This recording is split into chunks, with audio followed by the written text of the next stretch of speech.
Hello नमस्कार. माझ्या मनारेच्या आपल्या या आजच्या नव्या कोऱ्या भागात मी अंकिता आणि मी डॉक्टर श्रद्धा. तुमचं खूप मनापासून स्वागत करतो. आज आपण एका नव्या अक्षराला सुद्धा सुरुवात करतोय. जे या अक्षरापासून सुरू होणारी पहिली सायकोलॉजिकल कॉन्सेप्ट मी सांगू? सांगून टाका. जेलसी. बापरे. बर.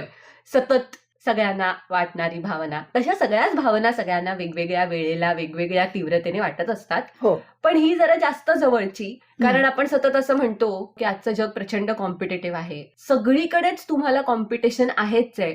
प्लस सोशल मीडियाचा प्रचंड प्रभाव आहे. त्यामुळे आपण काय करतोय आणि आपल्या आजूबाजूचे काय करतायत हे सतत तुमच्यापर्यंत पोहोचत असतं. तुम्ही शेअर केलं नाही तरी इतरांचं कळत असतं. त्यामुळे कळत न कळत तुलना वेगवेगळ्या पातळ्यांवर आणि सतत केली जाते. त्यामुळे जेलसी अर्थात येते. इन्फिरियरिटी कॉम्प्लेक्स, सुपिरियरिटी कॉम्प्लेक्स हे पण येऊ शकतात. पण आपण ते त्या त्या अक्षराच्या वेळेला बोलूया. बरं. आज आपण जेलसी बद्दल बोलूया. बरं. ओके. पहिला प्रश्न नेहमीप्रमाणे आपला, ह्याला मराठीत काय म्हणायचं? मत्सर म्हणूया. असूया? हो, तो पण आहे. भरपूर आहे. पण असूया आणि मत्सर याच्यामध्ये तू मराठी शब्द घेतलेस की यामध्ये फरक आहे बरं का? हा, म्हणूनच मी आता विचार करत होते येता येता की हे दोन शब्द पटकन माझ्या डोक्यात आले, पण ते म्हणताना पण लक्षात येतं की अरे नाही, यांच्यात काहीतरी वेगळी शेड आहे छोटीशी. हो. सांगा ना मला. हे बघ, आता जेलसी आणि एनव्ही जसे दोन वेगळे आहेत. हो येस, नव्हता डोक्यात आला. करेक्ट. तसेच मत्सर आणि असूया हे वेगळे आहेत. ओके. आता अगोदर आपण ते काय आहेत बघूया आणि मग त्यांच्या बायफर्केशन कडे जाऊया. डन. ओके. तुला वाटते का जेलसी कधी? हो वाटते. हो. कशाची वाटते? म्हणजे असं स्पेसिफिकली कोणाची नको सांगू. हा, असं वाटतं अनेक वेळेला की यार अनेक लोक असे आहेत आजूबाजूला दिसतात जे जिथे आहेत तिथे राहणं नाही डिझर्व करत, पण ते तिथे आहेत आणि मी मात्र तिथे पोहोचू शकत नाहीये. हा बेसिक कॉमन फॅक्टर आहे अनेकांच्या बाबतीतला. थोडंच वाटतं. ओके, ठीक आहे. हा, म्हणजे खूप तीव्रतेने ती एक वाटते. मुळात जेलसी आली कुठून? आपली माणसाची जी काही उत्क्रांती झालीये की नाही, सामाजिक म्हणूया आपण, शरीराची दे सोडून, म्हणजे माकडापासून माणूस झालो ते सोडून दे. पण आपलं सिव्हिलायझेशन आणि आज आपण जिथे आहोत या सगळ्याच्या मागे काय आहे तर जेलसी आहे. ओके. कशी काय? जेलसी हे प्रेरणास्थान आहे. कसं ते पण आपण बघणार आहोत. माझ्याकडे नाहीये, ते इतराकडे आहे. बरोबर. मग मला ते पाहिजे ना. कळलं? बरोबर. आता ही फक्त हिंट झाली. ओके. तर खरं तर मत्सर किंवा असूया ही ना अशी एक कॉम्प्लेक्स भावना आहे. याला आपण असं एक नाहीये, याच्यामध्ये खूप साऱ्या ज्या युजली निगेटिव्ह समजल्या जाणाऱ्या फिलिंग्स आहेत त्यांचं मिक्सचर असं मिळून बनलेली आहे ती म्हणजे मत्सर. आता याच्यामध्ये बघ बरं, जेव्हा आपल्याला कोणाच्या बद्दल तरी जेलसी वाटते तेव्हा काय काय वाटतं? राग येतो, दुःख वाटतं, हो, स्वतःची तुलना करतो आपण, अगदी इन्सेक्युअर फिलिंग आहे, येस, भीती वाटते. बघ किती भावना आहेत. या सगळ्यांचं मिक्सचर आणि सोबत अजून एक राहिलं याच्यामध्ये, स्वतःला गौण समजणं, करेक्ट, हीन समजणं, हे पण याच्यामध्ये येतं. म्हणून म्हणायला जरी एक शब्द असेल मत्सर किंवा असूया तरी ती एक भावना नाहीये. ते या सगळ्या भावना एकत्र आल्या की मग त्याच्यातनं ते जाणवतं. बरोबर. आणि विशेषतः माणसाला सगळ्यात पहिल्यांदा जेलसी कशाबद्दल वाटली तर दोन माणसांना एकमेकांच्या बद्दल असलेल्या जवळीकतेबद्दल, कारण तेव्हा मटेरियलिस्टिक जग नव्हतं. बरोबर. म्हणूनच आजही बघ तू, जेलसी जेव्हा कुठल्या तरी वस्तूला मिळवण्याबद्दल असते तेव्हा आपल्याला एवढा त्रास होत नाही. करेक्ट. पण माणसांच्या बाबतीत म्हणजे आपण म्हणतो ना पॉझिटिव्हनेस कुठून जन्माला आला, बरोबर, की मला ज्या माणसाबरोबर जवळीकता असावी असं वाटतं तो माणूस माझ्या जवळ आहे पण त्याच्याबरोबर जास्त आहे. हे वाला जे आहे ना, म्हणून जेलसी खूप जास्त आपल्याला त्रास देते ते नातेसंबंधांमध्ये, कारण ती तिथून भावना, इव्होल्युशनरी सायकोलॉजीचा ती भाग आहे आणि सगळ्यात पहिल्यांदा आपल्याला तिथेच वाटलेलं आहे हे सगळं. म्हणून आजही ते तिथेच तेवढ्याच तीव्रतेने आपल्याला जाणवत असतं. करेक्ट. ही अशी आहे जेलसी. श्रद्धा ताई, म्हणजे आता आपण माणसांच्या सायकोलॉजी बद्दल बोलतोय, अॅनिमल सायकोलॉजी बद्दल बोलत नाही आहोत, पण तरी पेट आवडणारी व्यक्ती म्हणून विचारते की प्राण्यांमध्ये पण हे दिसून येतं. हो, विशेषतः कुत्री. एक्झॅक्टली. ते आता समज तुझ्या घरामध्ये 2 कुत्री आहेत, आपण रील्स पण पाहिली असणार बरीच, जर तू एखाद्या कुत्र्याला फार अशी अंजारत गोंजारत बसलीस तर दुसरं येतं, त्याला धक्का देतं बरोबर किंवा ते तुझं लक्ष वेधून वेधण्यासाठी घ्यायचा प्रयत्न काहीतरी करतं. भुंकणार, ओरडणार, Correct. विहळणार की मग मला Correct. काहीतरी होतंय. हो तर हो ह्या फिलिंग कुत्र्यामध्ये तर नक्कीच सापडतात. हम्म. इनफॅक्ट मांजर हा मुळातच असा काही फार इमोशनल वगैरे प्राणी नाहीये. हो हो म्हणजे तो फक्त करून घेतो, तो आपलं प्रेम दाखवत नाही हो तो. हो त्याचा EQ तसा जरासा कमी अगदी आहे. हो पण कुत्रा प्रेम करूनही घेतो आणि करतोही. करेक्ट तसं मग बाकीच्याही प्राण्यात ते असेल, पण आपण इतकं त्यांना असं पेट केलेलं नाहीये. बरोबर बरोबर आणि त्या मानाने पक्ष्यांचा वगैरे EQ हा तितका हा ग्रेट नाहीये. Yes. त्यामुळे ही गोष्ट आपल्याला कुत्र्यांमध्ये फार जास्त हो. जाणवते. आता बाकीच्या प्राण्यांचं म्हणजे मी तरी पाहिलेलं नाहीये. हा हा नाही, कुत्र्यांबद्दल तुम्ही आता म्हणालात ना, म्हणजे मला पटकन लक्षात आलं की जेव्हा मी घरी जाते हम्म. तेव्हा मुद्दाम आमच्या बुबूची चेष्टा करायला म्हणून आई तिला बर्फी अंकिताला देऊ असं विचारल्यानंतरही जे तिचे डोळे बदलतात हा. आणि लगेच हा. आवाज वाढतो की मला दे, तिला का देतेस तू, मला दे. ते पटकन क्लिक होतं की आई म्हणते पण तिला की ए जळ कुकडे, ती आली आहे ना, माझी लेक आहे ना ती, तू माझी लेक आहे तशी ती पण तुझी लेक आहे. नाही, कुत्री असं वागतात. पण श्रद्धाताई, आता इतक्या निगेटिव्ह भावनांचं एकत्रीकरण म्हणजे जेलसी असं आपण म्हटलं, पण सगळ्यात सुरुवातीला तुम्ही असंही म्हणालात की जेलसी ही प्रेरणा देण्याचं काम करते. पण मग नक्की ही भावना कशी आहे, म्हणजे मोर टुवर्ड्स निगेटिव्ह आहे का मोर टुवर्ड्स पॉझिटिव्ह आहे? तुम्ही कसे रिॲक्ट करता त्याच्यावर अवलंबून आहे. ओके. तुमचं अपब्रिंगिंग कसं झालेलं आहे, तुमची स्वतःची विचारसरणी किंवा आपण ज्याला संस्कार असे प्रकार म्हणतो, हा. जेलसीला आपण कसं रिस्पॉन्ड करतो त्याच्यावर ते अवलंबून आहे. आता शाळेतलं उदाहरण बघू आपण. हा मला एखाद्या विषयात कमी मार्क पडले, हा म्हणजे बाकीच्या सगळ्या विषयात चांगले मार्क आहेत, गणित हो म्हणजे तो आपल्या गणित दोघींचाही हा, weak आपल्याला point. असा नेणारा. हो. मग असं वाटतं ना की अरे माझ्या मैत्रिणीला मी आता चंग बांधणार आणि मी हे Yes. करणार, हो. असं जेव्हा आपण म्हणतो तेव्हा मी त्या जेलसीला काय केलंय तर पॉझिटिव्ह वे मध्ये घेतलंय बरोबर. आणि मी तिला दाखवते असं म्हटलेलं आहे. मी मला प्रूव्ह करते. एक्झॅक्टली. असं जरुरी नाहीये की आपल्याला असूया वाटली म्हणून आपण त्याच माणसाला काहीतरी करू. हो हो जेलसी तिकडेच असं नाही. बरोबर. मला प्रूव्ह करायचंय म्हणून पण आपण ती जेलसी वापरू शकतो. करेक्ट. कधी कधी याच्या विरुद्ध आपण काय करतो, आता जेलसी डेंजरस कधी आहे तेव्हा आपण काय करतो की मग मला नाही मिळत आहे ना, मग तिला तुला पण पण नाही. नाही मिळू Correct. द्यायचं. हे जे आहे हे निगेटिव्ह रूप आहे बरोबर. जेलसीचं. पण जेलसी बरेचदा प्रेरणा देण्याचं काम करतेच. मग मला मोटिवेशन मिळतं त्याच्यातनं, मला गोल मिळतो की अरे हे मला माझ्याकडे नाहीये आणि मला हे मिळवायचंय, याच्यासाठी मला धडपडायचंय. करेक्ट. मग आपण त्याच्यासाठी फेअर अनफेअर मार्ग पण वापरतो. आता आपण लगे हात थोडंसं असूया आणि जेलसी हे पण बघून घेऊ. अगदी अगदी. असूया काय असते माहितीये का, तिकडे फक्त खंत असते. बर. की हे बघ तिच्याकडे आहे, माझ्याकडे नाहीये, काय करणार, जाऊ द्या. ओके. आणि दोन्हीही असतं बरं का. हा. आता बघ, एखाद्याला वाटतं की मी उंच असावं आणि मग त्याला कोणीतरी उंच दिसतं, मग तेव्हा त्याला वाटतं की काय मस्त उंची आहे याची आणि मी बघा अशी, तिथे असूया आहे. पण ऍट द सेम टाइम त्या माणसाला हे माहितीये की माझी उंची वाढू शकत नाहीये. पण नंतर काहीच नाहीये त्याचं, असं शेपूट काही नाहीये, लिंगरिंग काही नाहीये. बरोबर. आपण जो ट्युनिंग फोर्क वाजवला की तो कसा असा वाजवतात, भांड्यावर चमचा, ट्युनिंग फोर्क सगळ्यांना माहिती नसतो. भांड्यावर चमचा मारला तर कसं ते कंपन खूप वेळ जाणवतात. बरोबर. तशी जेलसी ती अशी ती कंपन वाजवत राहते आणि आयुष्यात आफ्टर इफेक्ट्स आणत राहते. पण असूया तशी नसते, ती फक्त वाटते की माझ्याकडे हे नाही, असायला हवं होतं. Okay okay.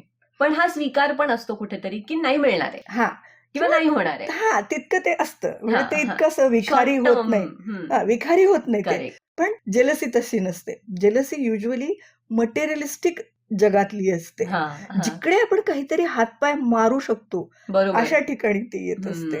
मग आपण काय करतो की मग ते मिळवायचा प्रयत्न करतो आणि ओढून आणायचा प्रयत्न करतो. हा फरक आहे दोन्ही मधला. ओके. पण श्रद्धाताई, जेव्हा मला जेलस वाटतं एखाद्याबद्दल, तेव्हा तुम्ही इतक्या सगळ्या भावना सांगितल्यात की त्या सगळ्यांचं मिक्सचर असतं. माझ्या वागण्यात काय फरक पडू शकतो? म्हणजे त्या व्यक्तीबरोबरच्याच नाही नेसेसरीली, मला तुमच्याबद्दल जेलसी वाटते उदाहरणार्थ, तर मी तुमच्याशी वागतानाच नाही, इन जनरल माझ्या वागण्यात माझ्या पातळीवर काय फरक पडू शकतो? आता ह्याच्यासाठी आपल्याला काय बघायला हवं की हे कशाचं मिक्सचर आहे. करेक्ट. ती फिलिंग. बरोबर. मग आपण काय म्हणालो, तो राग म्हणजे तो वाटतोच. हो. इनसिक्युअर फिलिंग भीती वाटते, दुःख वाटतं, अजून काय वाटतं? मी तुलना करत राहते. करेक्ट. हा पॉइंट विसरले होते. म्हणूनच तुला विचारलं मी. तर आपण नेहमी तुलना, त्याच्याकडे पण आहे, ह्याच्याकडे पण आहे, माझ्याकडेच नाहीये, बरोबर. हे मला जे आहे ना.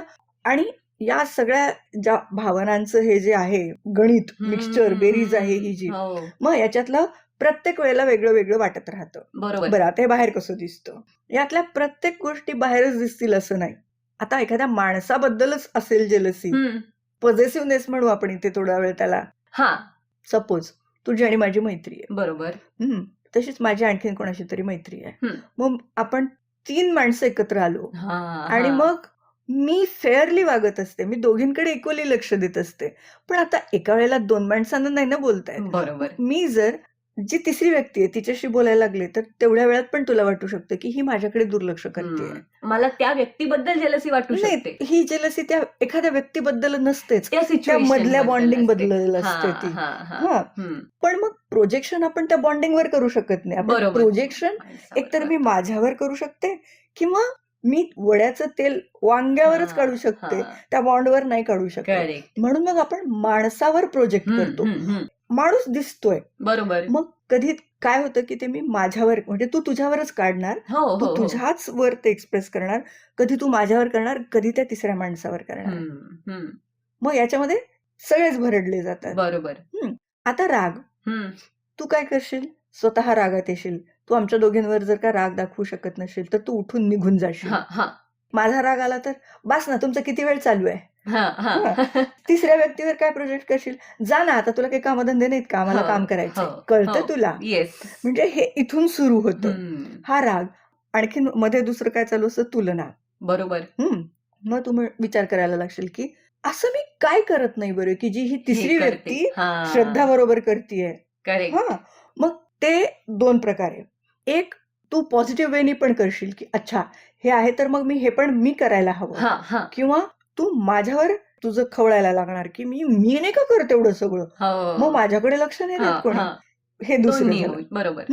मग तुला इन्सिक्युअर फिलिंग येणार आणि तुला भीती वाटायला लागणार, अरे बापरे, उद्या ह्या दोघींचं जास्तच जमायला लागलं आणि मी दूर झाले तर. हे असं सगळ्यांना वाटतं बरं का, आपण बोलत नसतो. आणि काय होत असतं की आपल्या आयुष्यात ना आपण बरेच असे धक्के खाल्लेले असतात, आपल्याला कोणीतरी फसवलेलं असतं, भावनिक दृष्ट्या म्हणते मी.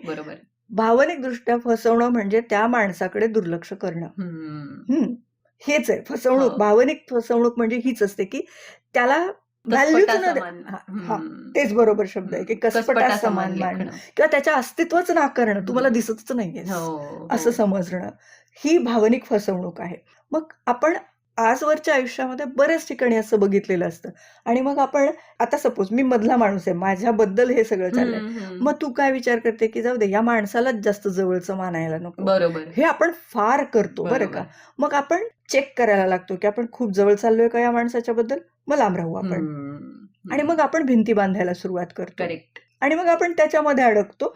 आणि मग ती जी इन्सिक्युअर फिलिंग आहे ना, ती जी मला वाटलीये इथे, मग तिचं मी जनरलायझेशन करते आणि मग मी म्हणते मला आयुष्यात माणूसच नको.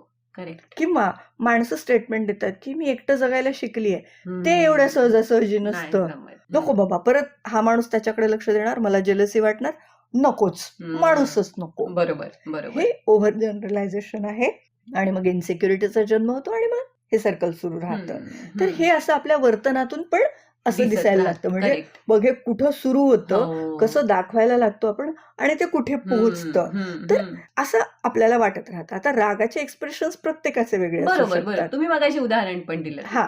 पण बरेचदा ही जी तुलना करणं वगैरे आहे ते आपण बाहेर नाही दाखवत, राग दाखवतो पण तुलना नाही दाखवत. किंवा मग आपण संशयी व्हायला लागतो, अरे चा, ह्यांचं जास्तच जमायला लागलंय आजकाल, का बरं, हे वाला. म्हणजे तू जेव्हा तुला कोणीतरी विचारतं की तुमच्या दोघांची मैत्री कशी, तेव्हा समजून घ्यायचं की याच्या डोक्यात सुरू आहे. मग आपण काय करतो माहितीये का, आपण ना एकमेकांपासून एकमेकांना तोडतो. त्याला कारण पण हेच आहे बरं का, की आता तुला जर वाटत असेल मी तुझ्या जवळ राहावं, तर मग तू काय करणार की तिची तिसरी व्यक्ती आहे ना, बरोबर, त्याला तोडणार. मग त्याच्यासाठी तू काय करणार की मला तो माणूस कसा वाईट आहे हे सांगणार आणि त्या माणसाला मी कशी वाईट आहे हे सांगणार. तर हे कधी कधी प्रेमापोटी पण असतं बरं का, हो. की तुला मी हवी आहे, मग मी बाहेर जाऊ नये याच्यासाठी काय करावं लागेल, तर माझे बाहेरचे बंध तोडावे लागतील ना, म्हणजे मग मी तुझ्या जवळ राहीन. आणि हे सगळे सबकॉन्शियस लेवलला चालू असतं. तू जाणून बुजून करत नसतेस, बरोबर. तू असं का करतेस मला हे कळत नसतं, आणि मग मग माझाही सबकॉन्शियस काहीतरी वेगळं करत असतो. करेक्ट. असा फार, म्हणून मी म्हणाले ना सुरुवातीलाच की खूपच कॉम्प्लेक्स आहे, असं काहीतरी गूढ असं आहे. पण सध्या आपण जेव्हा जेलसी ह्या भावनेबद्दल बोलतो तेव्हा अनेक वेळेला अशी लोक असतात जी आपल्यापेक्षा अंतरावर आहेत, फिजिकली. करेक्ट. डोक्यात तर 24 तास मुक्कामाला असतात ती माणसं ज्यांच्याबद्दल आपण जेलस असतो ती. पण सध्या ते फॅमिलीतही आपण हे बघतो की मला काय माझ्या मोठ्या बहिणीबद्दल, माझ्या भावंडांबद्दल जेव्हा असं काहीतरी होतं की फॅमिलीतली एखादी कुठली तरी व्यक्ती माझ्यापेक्षा दुसऱ्या कोणाला तरी वरचढ स्थान देते असं मला वाटतं, तेव्हा अगदी आपल्या जवळच्या आपल्या रक्ताच्या नात्याच्या माणसाबद्दल सुद्धा ते वाटतं. आणि तेव्हा असं सांगितलं जातं की काय हे स्वतःच्या बहिणीबद्दल असा विचार करतेस तू, असं स्वतःला पण म्हणतो बरं का आपण. हो, बाहेरचे म्हणायची गरज नाही, कारण आपल्याला माहिती असते की ही भावना चांगली नाहीये, ती आपण एक्सप्रेस पण करत नाही. तर पण ती येते, तर चुकीचं आहे? अजिबातच नाही. ओके. मी तुला म्हणाले ना, मी तुला अगोदर या भावनेचं मूळ सांगितलं की हे कुठून आलंय. जर ते इतकं प्रिमिटिव्ह आहे, इनबिल्ट झालंय आता, म्हणजे तो आपल्या डीएनएचा पार्ट झालाय, तर मग कसं सोडवणार आहे आपण त्याच्यातून. हे बघ, एखादी भावना वाटणं चुकीचं नाहीच आहे, तुम्ही त्या वाटण्याचं प्रोजेक्शन कसं करणार आहात. बरोबर. आणि त्याचं पुढे काय करणार आहात. तेच ना, ते तर खूप पुढचं झालं. तुम्ही तिला खरंच प्रोजेक्ट करणार आहात का विरून जाऊ देणार आहात. जर ते विरूनच जाणार असेल तर काय आहे असंच आहे, करा मान्य. हे आपल्या भावंडांबद्दल, आईबद्दल, वडिलांबद्दल, कोणाबद्दलही वाटू शकतं. पण मी तेच म्हणते ना की ते आपण काय करणार आहोत, त्याला तसंच सोडून देणार आहोत, वाटलं आणि सोडून दिलं का त्याच्यावर काहीतरी काम करणार आहोत, त्याच्यावर ते अवलंबून आहे. बरोबर. पण आता बहिणीबद्दल किंवा भावाबद्दल त्यांना अशी काहीतरी गोष्ट आहे, सपोज ते खूप चांगला अभ्यास करतात किंवा काहीतरी गाणं म्हणतात, काहीतरी वाढेवर, ते स्किल असेल तर मी ते मिळवू शकते. बरोबर. पण मग त्यावेळेला मी जर असं म्हणत असेल की ती म्हणते ना तिच्यापेक्षा चांगलं करून दाखवेल, दॅट इज गुड. पण जर तुम्ही तुमच्या बहिणीलाच गाणं म्हणायला लागली की तुम्ही तिला चिडवायला लागलात किंवा तिचा आत्मसन्मान कमी होईल, आत्मसन्मान म्हणण्यापेक्षा तिचा विश्वास म्हणू आपण, सॉरी चुकीचा शब्द वापरला मी, तिचा विश्वासच तुम्ही काढून घेत असाल तर ते चुकीचं आहे. करेक्ट. पण सध्या ते आता तुम्ही म्हणालात तेव्हा मला एक पटकन, आपण सुरुवातीला गेलो होतो तिथे जावंसं वाटलं. आपण मत्सर आणि असूया यांच्याबद्दल बोललो होतो. बऱ्याच वेळेला हा प्रयत्न व्हायला हवा की मत्सर जो वाटतोय त्याची इंटेन्सिटी थोडी कमी करून तो असूयेपर्यंत आणावा. व्हायला हवं ना ते. मी तेच म्हटलं ना की तुम्हाला जो मत्सर वाटतोय त्याचं तुम्ही प्रेरणेत रूपांतर करणार असाल तर खूपच चांगलं आहे, नाही तर त्याला विरून जाऊ द्या. बरोबर. मग आता हे कसं करायचं, मी तिथेच येणार होते. कुठल्या गोष्टीबद्दल, मी म्हणाले ना तुला, माणसाबद्दल वाटतच नाही आपल्याला, आपल्याला वाटतं ती जी गोष्ट घडतीये ना त्याच्याबद्दल असूया आहे आपल्याला. मी म्हणाले ना की दोन माणसांमध्ये माणसाबद्दल असूया वाटते, त्याच्याकडे जे आहे त्याचे जे बिलॉंगिंग्स आहेत त्याच्याबद्दल वाटते. ते स्किल असेल तर तुम्ही ते मिळवू शकता. पण ती जर एखादी अशी गोष्ट आहे की जी निसर्गानेच आणलेली आहे, दिलेली आहे, तर तिथे तुम्ही काही नाही करू शकत. मग रिअलायझेशन, आणि मी कोण आहे, मला खरं काय आहे हे जाणून घेणं, बरोबर, याच्यातूनच ते घडू शकतं. अदरवाईज मग तुमचं काय व्हायचं ते होऊ शकतं. मग तुमचे डोके असे ते जेम्स बॉन्डचं म्युझिक वाजायला लागतं मध्ये, टँग टँग टँग टँग, आणि मग तुम्ही कॉन्स्पिरन्सीज प्लॅन करायला लागता. आणि मग आताचे मराठी डेली सिरियल्स, मराठीच कशाला सगळेच, आणि मग त्याच्यात तुम्ही असे प्लॅनिंग बिनिंग करायला लागता की ह्याची ही वस्तू ह्याला आनंद देणार नाही ह्याच्यासाठी, पण याच्यात सगळ्यांचंच नुकसान आहे. बरोबर. म्हणजे त्याच्याकडचे जाणार, त्याला त्रास होणार आहे, आणि तुम्ही तुमचे कामधंदे सोडून त्याचं कसं नुकसान होईल. म्हणजे आपण जे उदाहरण म्हणतो ना की माझा एक डोळा गेला तरी चालेल, त्याचे 2 गेले पाहिजे, हे याचं अगदी उत्तम उदाहरण आहे. ओके, तर आता शेवटी जरा आपण ओव्हरऑलच टिप्स बघूया का, की हे कसं ताब्यात ठेवायचं. तुम्ही फारच मनकवडेपणाने वागताय बरं का. मी आता तुम्हाला विचारणार होते की हे झालं, पण मग आता मला काहीतरी टिप्स सांगा ना. हे बघ, हा. जसं मी सुरुवातीला बोलले की जेलसी आपल्याला आपल्यातनं अबॉलिश करून नाही टाकता येत. बरोबर. ती येणारच आहे. काम तुम्हाला पुढे करायचं आहे. करेक्ट. मग ती निरोगी पद्धतीने हाताळता येणं म्हणजे तुम्ही इमोशनली वाईज आहात तुम्ही, असं म्हणायचं त्याला. सगळ्यात पहिलं तुम्ही तुमची फिलिंग ओळखा. बरोबर. तुम्हाला मत्सर वाटतोय, असूया आहे, काय आहे. असूया असेल तर संपलंच. करेक्ट.